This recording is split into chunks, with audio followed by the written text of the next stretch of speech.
네, 안녕하세요. 리치 드리머입니다. 지금 수도권의 일기 신도시 같은 경우는요, 노후계획도시 특별법에 의한 선도지구 지정을 위해서 많은 단지들에서 노력을 하고 있는데요. 그거에 비해서 대전은 조용한 것 같습니다. 대전 같은 경우는 선도지구로 지정될 곳을 총 6곳을 발표했었는데요. 어디가 될지, 언제 될지 한번 제 개인적인 생각을 말씀드릴까 합니다. 대전에 기본 계획이 나와 있지 않고 국토부의 기본 방침이 정해져 있지 않다 보니까 수도권의 일기 신도시와는 좀 다르게 흘러갈 것으로 보이고, 빨라야 2025년 하반기나 2026년 상반기에 아마 선도지구가 지정이 될 것으로 보이는데요. 이는 수도권 일기 신도시가 2030년에 준공을 목적으로, 27년 착공, 30년에 준공을 목적으로 하는 거에 비해서는 굉장히 늦은 감이 있습니다. 그렇다면 대전은 어디가 특별법의 대상지, 선도지구가 지정될지 한번 개인적으로 한번 이야기해 볼까 합니다. 노후계획도시 정비 및 지원에 관한 특별법에 대한 내용과 대전은 어디가 될 것인가 한번 개인적인 예상 한번 해볼까 합니다. 국토부에서는 일기 신도시에 대한 노후계획도시 특별법 지정 절차에 들어갔는데요.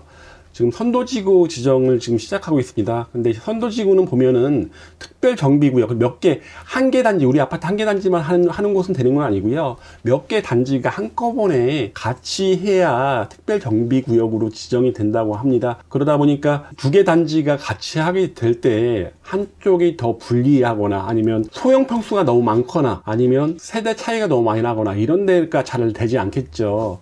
이제 특별정비구역으로 지정되게 되면 우선 안전진단이 면제되죠. 면제나 완화하는데 거의 면제라고 봐야겠죠. 그리고 법적 상한 용적률이 150%로 상향되다 보니까 최고 450%까지 용적률을 받다 보니까 많은 세대수가 지어지게 되겠죠. 수도권 같은 경우 지금 일기 신도시 선도지구 선정을 11월 정도, 올해 11월 정도에 한다고 합니다. 분당 같은 경우는 8,000에서 12,000세대, 일산이 6,000세대, 평촌 4,000, 3본 중동까지 다 4,000세대 정도 하는데요. 이는 신도시 건설 세대수의 한 10% 내외 정도 되는 것으로 보입니다. 분당이 8.2%, 그리고 일산 8.7%, 나머지 곳들은 10%가 조금 안 되는데요. 여기가 현재 용적률이 분당이 굉장히 낮은 편입니다. 184%, 일산은 더 낮죠. 169%, 평촌 3번이 204%, 5%고요. 중동이 대전 둔산과 비슷합니다. 대전 둔산이 평균 용적률이 223%인데요. 중동과 거의 비슷하다고 보시면 될 것 같습니다. 특별정비구역은요, 구역 내 전체 토지 등 소유자의 50% 이상 동의, 그리고 단지별 토지 등 소유자의 50% 동의, 요 요건을 갖춰서 들어가야 됩니다. 선도지구로 지정되면 어떻게 진행되느냐를 보시면요, 우선 노후계획도시 정비 교본 방침이 수립됩니다. 여기에 아직 수립이 안 되어 있습니다. 국토부 교통부에서 해야 되는데요, 올 하반기에 될 것으로 보이고요. 수립하게 되면 각 지자체가 정비 기본 계획을 수립합니다. 대전시의 입장은 이거죠. 정비 기본 방침이 나와 있지 않다 보니까 계획을 수립할 수 없다. 기본 방침이 나오면 내년 중하반기 정도에는 정비 기본 계획을 수립하겠다.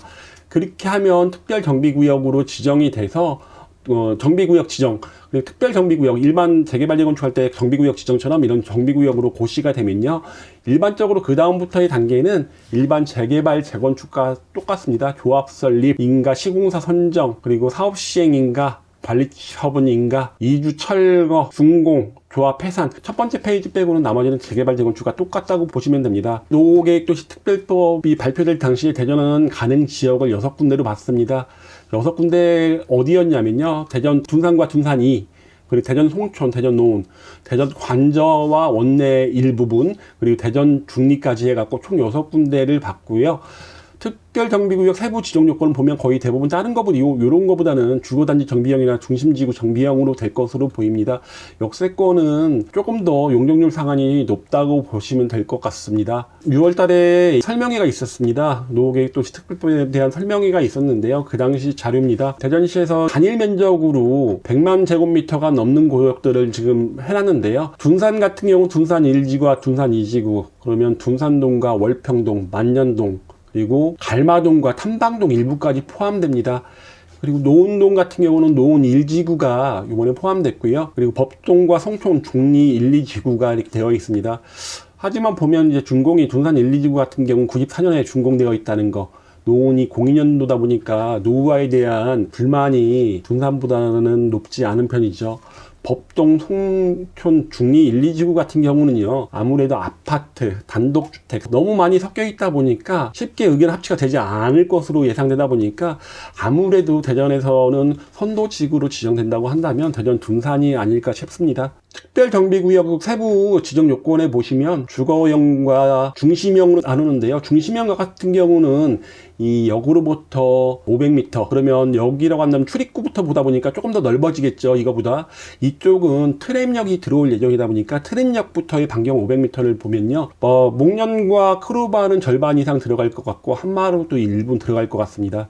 그리고 이쪽으로 보시면 국카의 2분의 1 정도 들어갈 것으로 보이고요. 그리고 가람 아파트가 전체가 들어갑니다. 이렇게 본다고 한다면 통합정비로 간다고 한다면 우리가 흔히 얘기하는 크목한, 그리고 가람과 국카, 청솔까지 포함하는 이쪽 요 두 군데가 토지 등 소유자의 의견만 합치되게 된다면요, 아마 가능성이 가장 높지 않을까. 또 가람 같은 경우는 재건축, 국카 같은 경우는 리모델링으로 사업을 해봤던 경험, 토지 등 소유자의 의지가 좀 강하다 보니까 가능성이 좀 있어 보입니다. 만약에 크목한이 선도지구 지정을 위해서 공모에 참여를 하고 그리고 국카, 가람도 같이 참여를 했을 때 대전에서 이 두 군데를 전체를 지정해 주지는 않을 겁니다. 왜 그러냐면 이주대책이라든가 이게 있다 보니까 선도지구는 분명히 한 군데만 될 것으로 보이는데요. 대전이 한 5만 세대 정도 되다 보니까 한 5천 세대 내외 정도로 잡아서 선도지구로 지정이 되지 않을까 싶습니다.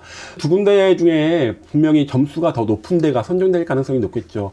가장 중요한 거는 주민동의입니다. 60점이 최고점인데요. 105점 만점에 6점이다 보니까 거의 57, 8% 정도를 이 주민 동의에서 점수를 얻어 가야 됩니다. 95%가 60점이고요. 50%가 10점입니다. 그러다 보니까 1%, 주민동의 1%가 상승하면 1점이 상승되는 거죠. 그리고 주차 대태수라든가 이런 것들은 거의 모든 단지가 약간의 차이만 있지 대전 둔산동은 비슷하다고 봐야겠죠. 아주 작은 복도형 아파트들 요런 것들은 주차대 수가 많이 적긴 하겠지만은 기준적으로 본다면 요런 것들이 평가 기준에서 단지별로 많은 차이는 없을 것으로 예상이 됩니다. 일기 신도시 같은 경우 이렇게 적용하는데요, 거의 비슷하게 나왔습니다. 국토부 발표하고 거의 비슷하게 나왔고요. 그런데 이거는 지자체마다 약간 틀리고요. 분당 같은 경우는 뭐 신탁 시행자 방식으로 하게 되면 조금의 더 점수를 더 주는 것으로 나오다 보니까 기준은 비슷하지만은 세부상 약간의 점수의 조정은 있을 것으로 보이는데요. 큰 틀에서 이렇게 간다고 보시면 될 것 같습니다. 그러면 특별정비구역으로 지정이 되면 무슨 장점이 있나 보시면요, 다른 것보다 요금 용적률 제한이 풀리는 겁니다. 토계획법 같은 경우는 3종 일반 주거지역이 300%죠. 근데 대전시 조례에 의해서 250% 이상 못 짓게 되어 있습니다.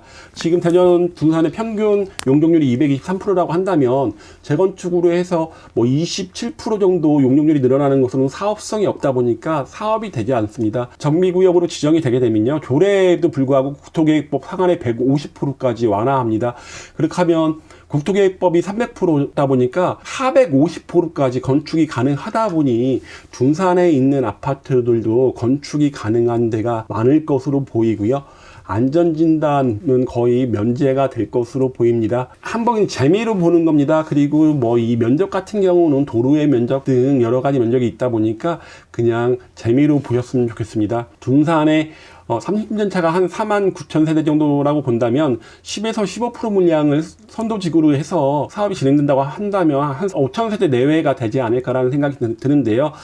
한마루, 크루바, 목련 아파트 요게 세 개가 우선 같이 통합 정비를 하게 된다면요, 요 면적을 평으로 환산하면 한 7만 3천호가 됩니다. 이 중에 한 450%, 한 33만 평 정도가 되고요.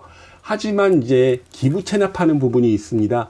그런 기부 체납하는 부분을 바로 이따 계산한 거 보여드릴 텐데요. 그걸 제외하고 26만 7천 평 정도가 되고 이걸 40평으로 나눈다면 6,431세대가 나옵니다. 40평으로 나오는 이유는 뭐 25평도 있고 34평도 있고 50평대도 있고 60평대도 있다 보니까 그냥 평균으로 40평 정도를 봐갖고 나눈 건데요. 이렇게 되면 현재 크루바 목련 한 마루의 세대수가 4,804세대인데 1627세대가 늘어나는 꼴이 되는 거고, 1627세대를 둔산동의 신축 40평형 12억 조금 넘어갈 것으로 보이는데 한 12억 정도로 일반 분양된다고 했을 때 한 2주 정도의 수익이 발생하는 겁니다. 그렇게 본다면 토지등 소유자의 부담이 훨씬 적어지겠죠. 재개발 재건축이 쉽지 않은 가장 큰 이유는 뭐냐면요, 사업성이 보장되지 않기 때문입니다. 하지만 이번에 노후계획도시 특별법으로 인해서 이렇게 사업성이 보장만 된다고 한다면 충분히 하지 않을까라는 생각이 듭니다. 늘어나는 용적률만큼 공공기업 비율이 있습니다. 이거는 종전 용적률에서 기준 용적률까지 늘어나는 요 단계에서는 10에서 40%로 조례로 정하고요.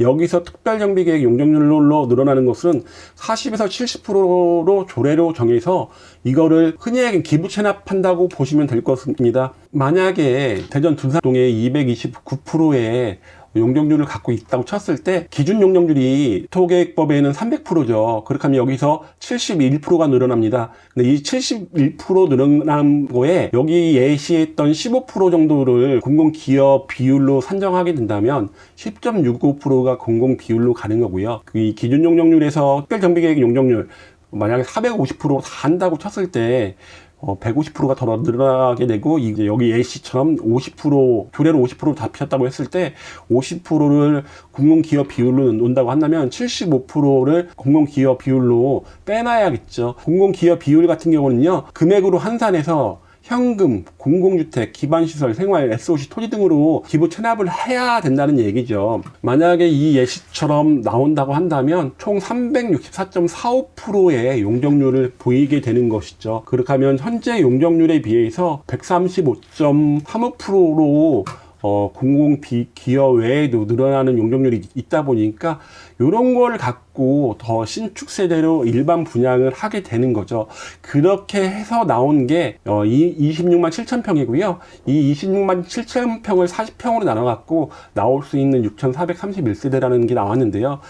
자꾸 말씀드리지만 예시입니다. 이거보다 적을 가능성도 있고 450%다 주지 않을 가능성이 높다 보니까 그냥 예로 한번 보시면 될 것으로 보입니다. 그렇다면 이번에는 가람과 국화 그리고 청솔 아파트를 포함해서 이렇게 특별정비구역으로 지정됐을 때 보라 같은 경우는 이제 임대가 포함되어 있다 보니까 빼갖고 한번 보면요, 총 면적이 8만 4천 평입니다. 그리고 요게 450%의 용적률을 받게 된다면 38만 평인데요.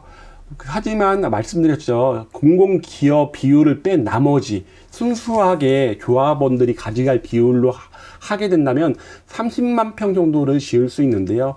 이걸 40평으로 나누게 되면 7,723세대가 나옵니다.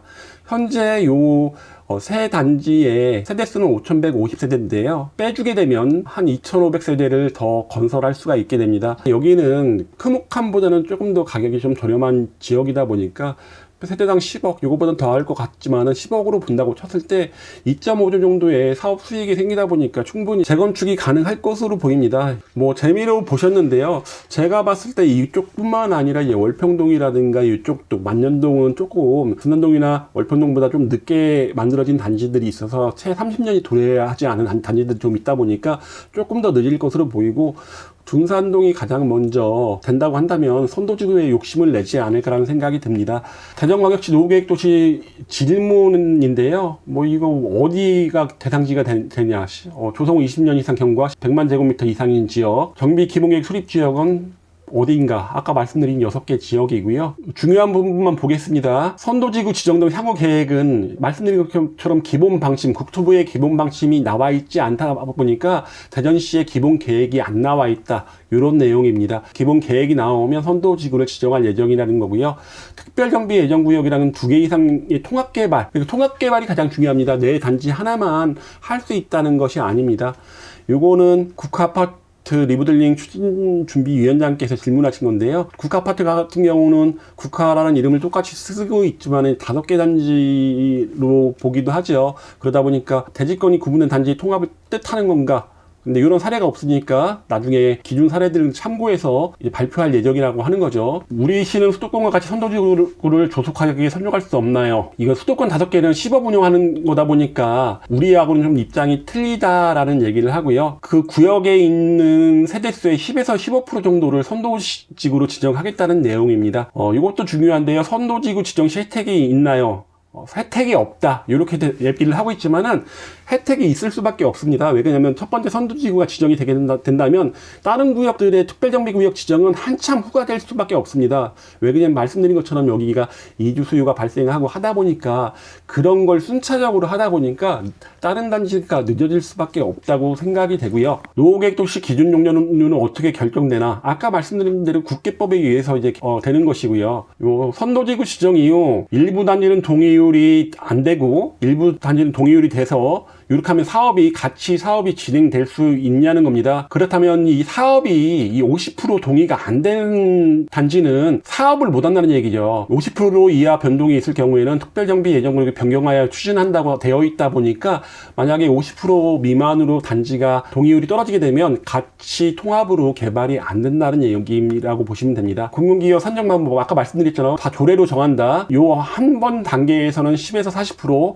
그리고 경비 용적률까지 여기서는 40에서 70% 조례로 정하는데 만약에 지자체에서 많이 뜯어가려고 한다면 높게 정할 것이고 개발을 더 원한다고 한다면 낮게 정할 것인데 사업이 추진되려면 대전시 같은 경우는 10%, 40%로 정하는 게 맞다고 생각이 됩니다. 뭐 중요한 건 이 정도일 것으로 보이는데요. 워낙에 방법이한 내용이다 보니까 영상이 굉장히 길어졌습니다. 저도 이제 배워가는 입장이다 보니까 정확하게는 알지는 못하겠지만 지금 발표된 내용만 가지고 한번 이야기해봤습니다. 대전 재개발 재건축에 대해서 문의사항 있으시면요. 위에 보이는 전화번호로 연락 주시면 상담은 해드리겠습니다. 그럼 이만 마치겠습니다.